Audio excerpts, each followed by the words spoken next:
بەڕایتەوە ڕێگرتن لە زێدەڕۆیی لە بەکارهێنانی کارەبا قەیرانی کارەبا چارەسەر دەکات؟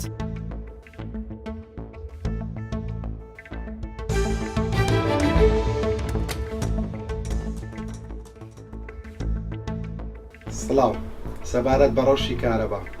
بەڵێ من وەک هاوڵاتیەک پێم وایە بە ڕێگریکردن لە هاوڵاتیان لە زیاد سەرفکردنی کارەبا کێشەی کارەبا چارەسەر دەکرێت. داواکاری لە حکوومەتی هەرێمی کوردستان خەمێک لە ڕەوشی کارەبا بخۆن. سڵاو، من زیدان هەرکیم لە سەبارەت بە زیادەڕۆیی کارەبا ڕاستی خەڵک دەبیت هەموو کەس وەک حکومەت چۆن هاریکاری خەڵکە دەبیش خەڵک ئەوە هاریکاری حکومەت بێت زیادەڕۆی لە کارەبا نەکەن. ڕاستە حکومەت نارێ 100% بێ چارەسەر بێت، بەڵام خەڵکیش دەتوانێت هاریکار بیت، دەتوانیت 170 کێشەی کارەبا خەڵک هاریکار بیت لەگە حکومەت.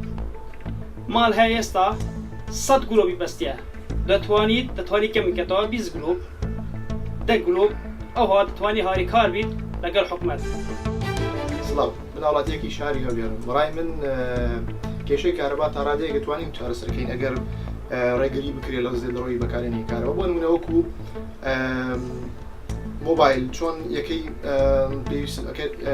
چەندی بەکاربێنی ئەوەندە دەیەکەت لێڕوە بۆ خەڵکی ئێمەش تا ڕادەیەک یانی ناتوانن خۆیان ڕابگرن لەو شتە، ینی خۆیان بڵێن ڕێ بگرن لە بەکارهێنانی کارەبا ئیلا ئەگەر بکرێتە یەکە. ئەگەر تۆ بزانی کە چەندی کارەبا بەکاربێنی ئەوەندە پارە دێتەوە سەر زیاتر، تاکید ڕێگریەکەی لە زێدەڕۆیی کارەبا و ئەماوە بزان تا ڕادەیەک کێشەی کارەبامان بۆ چارەسەرەکە تاکید بنەبڕی ناکات، چونکە کێشەکە ئەوە چەند ساڵێکە، یعنی لە زوویەکەوە ئەم کێشەیەمان هەیە.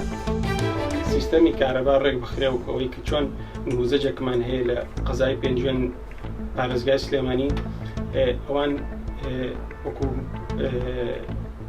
قەزاکە 16 ئەمپێریان هەیە.